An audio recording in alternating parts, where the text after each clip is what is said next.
میرے हुजूर की तो कोई बहन नहीं थी, लेकिन जब हजरत हलीमा सादिया के यहाँ हुजूर गए तो वहां हुजूर की एक रजाई बहन का तज़किरा मिलता है जो हुजूर को लोरियां देती थी। नाम शीमा था। तो शाम के वक्त जब खवातीन खाना पकाने में मसरूफ होने लगती तो बहनें वीर उठा करके बाहर ले जाती। हर बहन का ख्याल ये होता कि मेरे वीर से सोना जमाने में कोई नहीं। कहते हैं खूबसूरती देखने वाले की आंख में होती है। जिसके वीर का रंग सोना होता तो वो कहती रंग नहीं तो कुछ भी नहीं है, और जिसके नकूश तीखे होते तो वो कहती कि रंग का क्या है, हुस्न तो नकूश में होता है। जिसकी आंखें खूबसूरत होती वो कहती मेरे वीर की झील जैसी आंखें तो देखो। अब यही बनु साद के मोहल्ले में होता। बच्चियां अपने वीर उठा के ले आती है, कहती मेरे वीर वर्गा कोई नहीं, दूसरी कहती मेरे वीर जैसा नहीं। इतने में हजरत शीमा अपना वीर मोहम्मद उठा के ले आती और दूर से कहते नहीं मेरा वीर भी आ गया, तो सबके सर झुक जाते, कहते नहीं नहीं नहीं नहीं शीमा तेरे वीर का मुकाबला तो नहीं ना, हम तो आपस में बात कर रही हैं। और फिर जब किसी बहन के वीर को मुतफिका तौर पे सारी कह दें कि तेरा वीर ही सोना है, तो फिर उसका फख्र तदीदनी हो ना, फिर उनका ज़ौक़ आसमान को छूने लगता।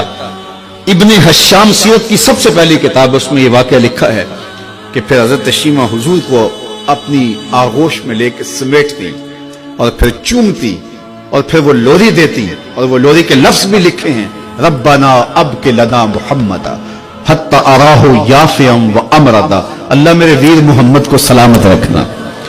आज ये पालने में बच्चों का सरदार है, कल वो लम्हे आए जवानों का भी सरदार हो। और फिर झूम जाती और क्या खुशी उनकी दीदनी होती। और फिर वो मंजर भी आया कि हुजूर अलैहिस्सलातु वस्सलाम मक्के चले गए और ये जवान हुई और फिर उनकी शादी किसी कबीले में हो गई। आका करीम ने ऐलान नबुव्वत किया, 13 साल का वक्त कटा और फिर हुजूर मदीना शरीफ चले गए। जब गज़ावात का सिलसिला शुरू हुआ तो जिस कबीले में शीमा का निकाह हुआ था उस कबीले में मुसलमानों के साथ टकराव हुआ तो अल्लाह ने मुसलमानों को फतह अता कर दी। तो इस कबीले के लोग कैदी होके हुजूर अलैहिस्सलातु वस्सलाम के गुलामों के हाथों गिरफ्तार हैं। तो ये अपने कैदियों को छुड़ाने के लिए कबीले के सरदार एक एक घर से फिदिये के लिए रकम जमा कर रहे हैं। चलते चलते शीमा के घर भी पहुंचे जो कि एक उम्र का हिस्सा गुजार चुकी थी, और जाके कहा कि इतना हिस्सा आपका भी आता है। कहा किस लिए? कहा वो जो लड़ाई हुई है इतने हमारे बंदे गिरफ्तार हो गए तो उनको छुड़ाना है। तो चलते चलते बातों में किसी के लबों पे हुजूर का नाम आ गया। तो शीमा ने कहा अच्छा उन्होंने तुम्हारे लोग पकड़े? कहा हाँ। तो कहा फिर तुम रकम इकट्ठी न करो, मुझे साथ ले चलो। उन्होंने कहा तुझे साथ ले चले? कहा तुम नहीं जानती वो मेरा वीर लगता है, वो मेरा भाई लगता है। कौम के सरदारों के साथ हजरत शीमा हुजूर के नूरी खेमों की जानब जा रही हैं और सहाबा नंगी तलवारों से पहरा दे रहे। ये मक्की दौर तो था नहीं, ये मदनी दौर था। और शीमा कौम के सरदारों के लेके जब आगे बढ़ने लगी ना तो सहाबा ने तलवारें सौंप दी। रुक जा ऐ देहाती औरत, जानते नहीं आगे कूचा रसूल है, आगे बगैर इज़्न के जिब्रील भी नहीं जा सकते, तुम कौन हो?